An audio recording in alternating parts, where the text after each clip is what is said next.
Chinese Foreign Minister Wang Yi has called for more strategic trust and practical cooperation between China and the United States.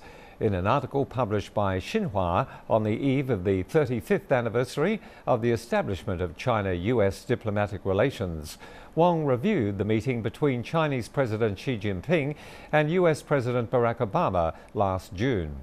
Wang said both sides should turn the two leaders' consensus of building a new type of major country relationship into concrete policies and measures and put them into practice. The foreign minister said the two countries should continue to strengthen strategic mutual trust and keep close engagement between senior leaders and at all levels. Wang said the two countries should further advance bilateral investment treaty negotiations to achieve an early breakthrough. He called for more communication and coordination between China and the United States on regional issues, including the DPRK and the Iranian nuclear issues. The foreign minister also urged the US side to properly handle sensitive issues in their bilateral relations, including Taiwan, Tibet and other major matters involving China's sovereignty and territorial integrity. And earlier we spoke to reporter Teresa Su in Beijing, and she said China and the US have been on good terms and building a cordial relationship, but there are a number of challenges that lie ahead between both nations.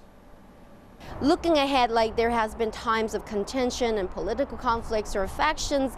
For example, the U.S. just recently sided with Japan and South Korea in blasting China for establishing its air defense zone. And then just last week, it expressed disappointment over Japanese Prime Minister Shinzo Abe's visit to a shrine that actually worships the war dead of Japan. Differences are inevitable, but analysts are saying that actually right now, Sino-US relations are at an unprecedented high. The next phase will be a change of attitude, working towards a comprehensive, mutually dependent relations. Now, the academics are saying that a sound economic and trade relation would be the basis and core foundation for further boosting that relationship, although right now the trade deficit is the biggest impact at the moment affecting that relationship. And also they mentioned military exchanges. There has been more frequent and mutual exchanges. That's the basis that the two countries are going to be working on, and academics and political analysts are saying, looking forward to the next stage of